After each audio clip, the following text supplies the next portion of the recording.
Ora bem, o meu percurso artístico ainda é muito curto, porque comecei. Onde é que eu comecei? Bom, se eu começar a olhar para trás, já comecei há muitos anos, porque comecei muito ligado ao teatro amador, comecei ligado a grupos corais, digamos assim, e a minha formação artística começou quando eu me mudei para Lisboa. Foi aí que começou o meu interesse. Em 2015, o meu primeiro contacto foi com a oficina de teatro do João Mota e a partir daí comecei a perceber que se calhar o meu rumo não era tanto o jornalismo, as ciências da comunicação, mas sim o teatro. E fui fazendo vários workshops de viewpoint, de outras coisas pontuais que iam aparecendo, até que em 2016 entrei na STC, fiz o primeiro ano, fui saindo e aí fui entrando e aqui cheguei trabalhando também com Ana Sampaio Maia, com o Chili Season, com o Ivo Saraiva e Silva num outro projeto para a RTP. Fiz algumas participações também em espetáculos, não muito como ator, mas mais se calhar como intérprete ou figurante, com Ana Borralho, João Galante. Estive presente, pude acompanhar o processo do Romeu Castellucci no espetáculo em 2019, A Paixão. Portanto, eu acho que as poucas coisas que eu fui fazendo, mesmo não tendo uma grande participação, deram-me sempre a possibilidade de eu ir crescendo e estar muito por dentro de um lado de um observador que me foi hoje, que me trouxe aqui hoje e me ajudou a construir este espetáculo.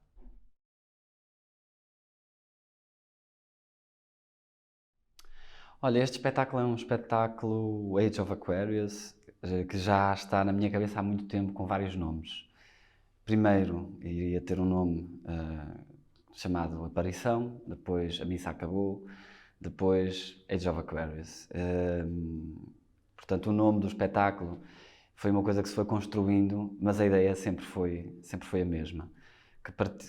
O espetáculo parte de uma ideia de uma imagem sagrada, de uma imagem eternizada, em paralelo com a televisão, que torna as pessoas quase imortais, e as pessoas que vivem na televisão e que vivem a partir dela, que querem permanecer eternamente jovens.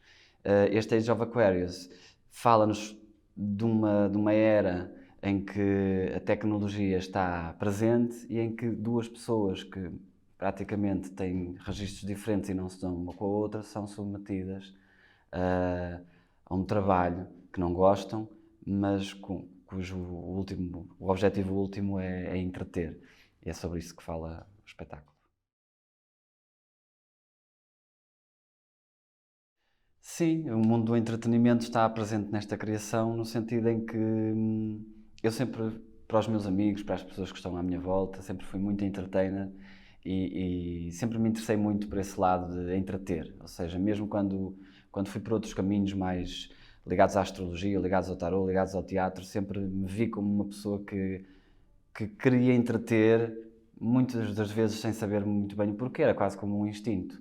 E então este espetáculo junta muito todos esses mundos que são.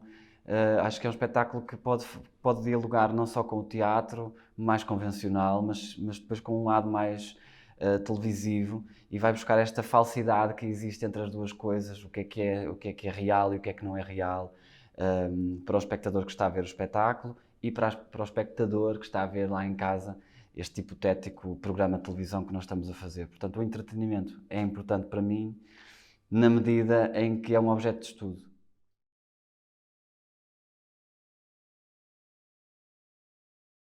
Se calhar uma frase ou duas pode ser.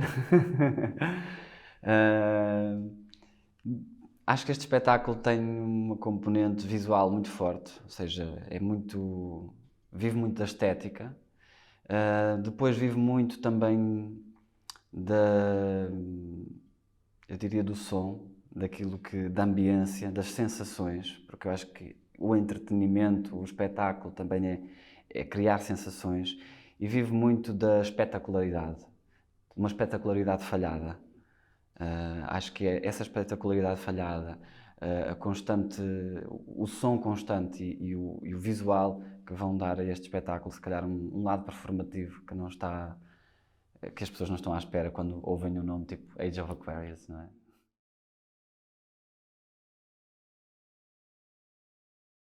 A época em que se passa a ação não está definida.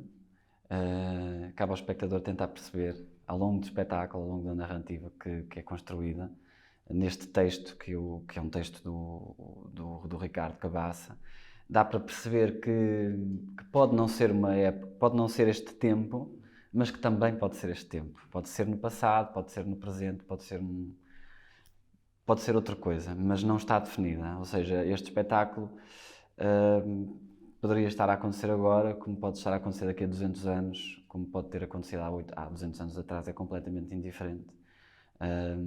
Na medida em que a mensagem que está lá, as mensagens, os vários códigos que são passados, as várias leituras que o espetáculo tem, remetem para várias coisas que existem, continuarão a existir e já existiram no passado e não têm solução, pelo menos para já.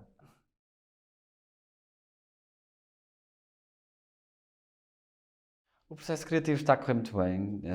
Estou a trabalhar com a Joana Petis, como atriz, intérprete. Tenho o Ricardo Remédio, que é responsável por toda a ambiência sonora, que é muito importante para o espetáculo.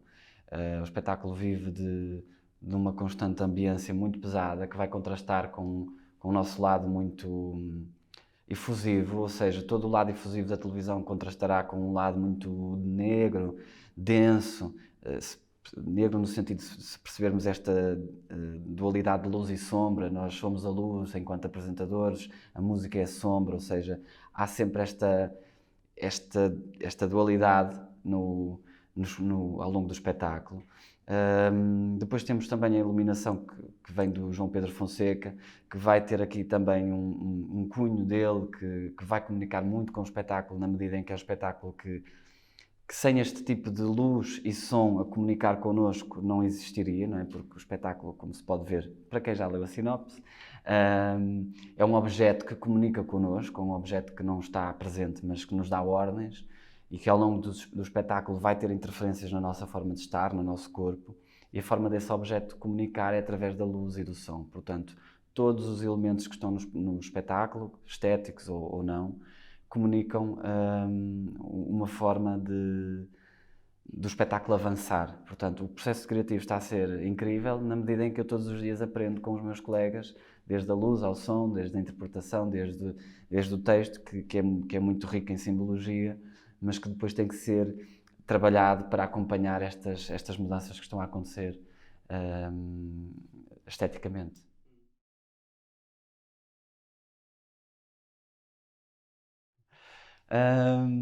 O público tem um papel muito interessante. Eu acho que as pessoas, quando virem este espetáculo, vão se surpreender.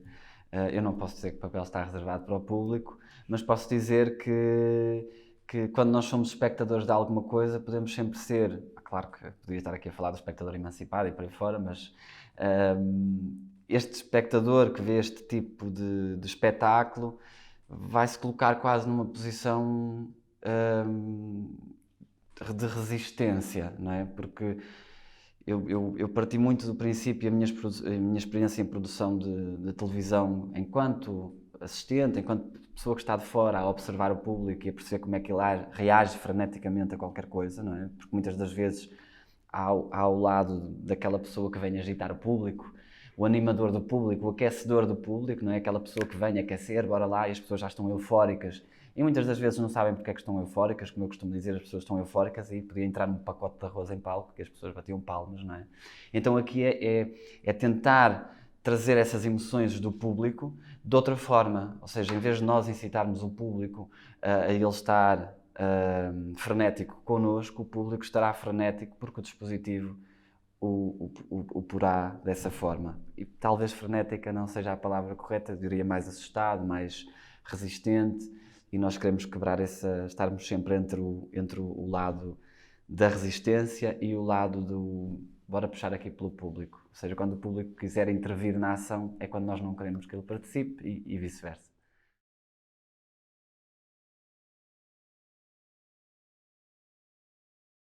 Eu acho que eu acho que nós vivemos numa época, digamos assim, para não dizer numa era, não é? Porque uma era é muita coisa.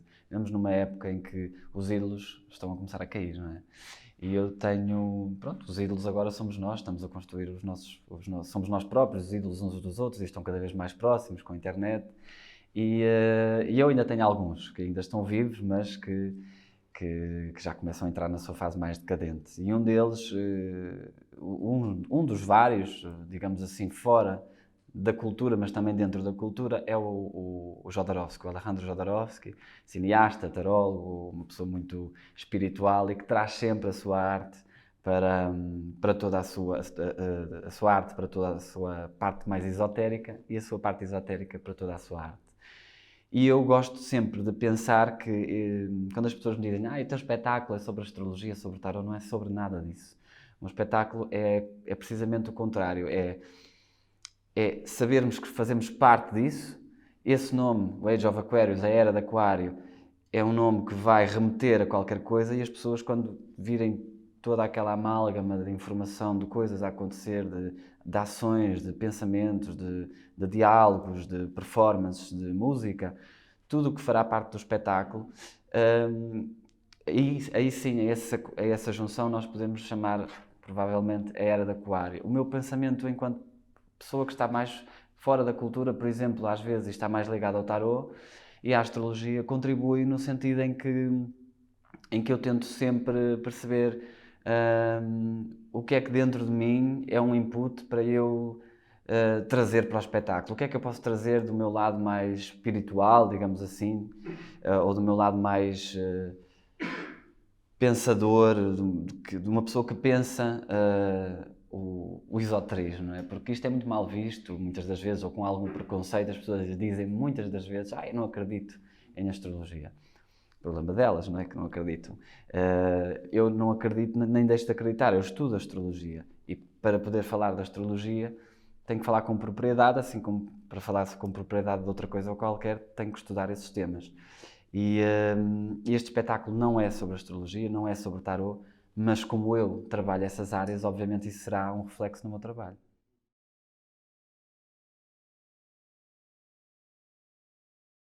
Olha, um desejo para o teatro, que nós tenhamos muito mais do que 1% para a cultura, porque eu acho que 1% é pouco.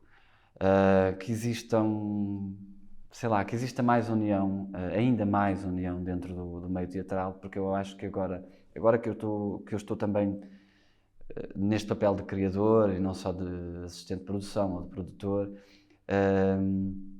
que exista mais união, que exista menos rivalidade, porque às vezes é tão triste existir esta rivalidade, e menos preconceito com os outros colegas que se calhar não façam trabalhos tão intelectuais ou com tanto pensamento, porque todo o teatro tem direito a existir, o teatro comercial, o teatro menos comercial, e eu sou um grande fã de todo tipo de teatro. Acho que toda a arte tem direito a existir, é claro, e se houver mais união dentro destes pequenos grupos destas pequenas subdivisões que vão existindo dentro da cultura, a cultura pode crescer, mas o problema não é nosso, ou seja, a problemática não vem dos atores, dos artistas, a problemática vem de quem nos governa. Portanto, se quem nos governa um dia ouvir estas palavras e nos quiser homenagear, que dê mais dinheiro para a cultura, que dê mais oportunidades e que siga exemplos de países que estão mais à frente do que nós, pelo menos nesse aspecto. Sérgio, muito obrigado. Obrigado, eu.